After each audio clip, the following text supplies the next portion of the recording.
Hello friends, जय माताजी। आज આપણે રવાની ખૂબ જ ટેસ્ટી મસાલા ઇડલીની રેસીપી જોઈએ। તો અહીંયા મેં પહેલાં 1.5 કપ રવો લીધો છે,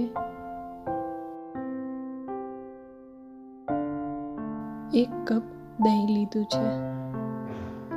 દહીં ખાટુંય નહીં અને મોડુંય નહીં એવું લેવાનું છે। પછી થોડું એવું પાણી ઉમેર્યું છે અને મિક્સ કરી દેવાનું છે। મિક્સ થઈ જાય પછી મેં અહીંયા 2 થી 3 ચમચી બાફેલા મકાઈના દાણા લીધા છે અને પછી બધા શાકભાજીને આ રીતે ક્રશ કરીને લીધા છે। એમાં મેં કેપ્સિકમ, ગાજર, ડુંગળી અને વટાણા લીધા છે અને ધાણા ઉમેર્યા છે અને પછી અહીંયા મેં અડધો વાટકો પાણી ઉમેરી અને બધાને એકદમ સરસ રીતે મિક્સ કરી લીધું છે। મિક્સ થયા પછી મને જો થોડું બેટર જાડું લાગતું હતું એટલે મેં પાછું થોડું પાણી ઉમેર્યું છે। એટલે આપણે આમાં 1 કપ જેટલું પાણી ઉમેર્યું છે। પછી આને ઢાંકી અને 15 મિનિટ રહેવા દેવાનું છે અને પછી આપણે તેમાં વઘાર કરવાનો છે। એના માટે મેં અહીંયા 2 ચમચી તેલ લીધું છે અને તેમાં રાઈ ઉમેરી છે।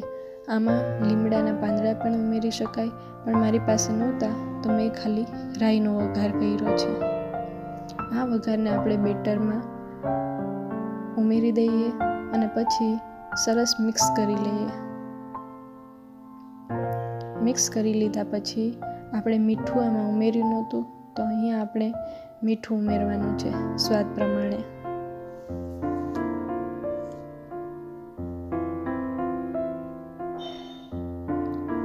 અને પછી શિયાળો છે તો ધાણા બહુ જ સરસ અને આપણા સેહત માટે પણ સારા છે એટલે મેં હજી વધારે ધાણા ઉમેર્યા છે।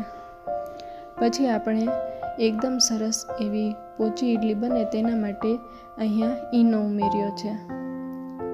ઈનામાં થોડું આપણે પાણી રાખી એટલે ફૂલાવી લઈએ અને પછી એકદમ સરસ રીતે મિક્સ કરી લેવાનું છે।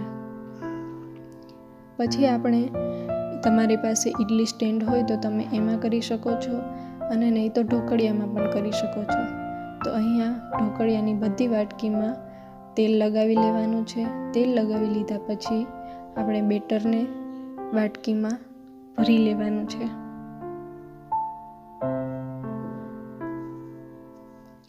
આ ઇડલી એકદમ ટેસ્ટી બને છે। પછી આપણે બધી વાટકીને ઢોકળિયામાં મૂકી દઈ અને આપણે 10 થી 12 મિનિટ માટે આ રવાની ઇડલીને કૂક થવા દેવાની છે।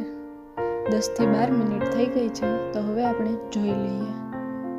જોઈ શકો છો તમે એકદમ સરસ ફૂલીને એકદમ પોચી રૂ જેવી રવાની ઇડલી થઈ ગઈ છે। ઇડલી એકદમ ઠરી જાય પછી તેને વાટકીમાંથી કાઢી અને સર્વ કરી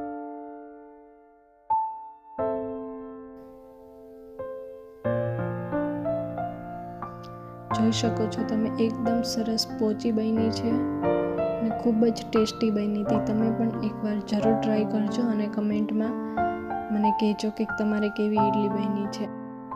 આ ઇડલી લીલી ચટણી સાથે એકદમ સરસ લાગે છે। આ ઇડલીને લીલી ચટણી, સોસ કે તમે કોઈ પણ બીજી ચટણી સાથે ખાઈ શકો છો।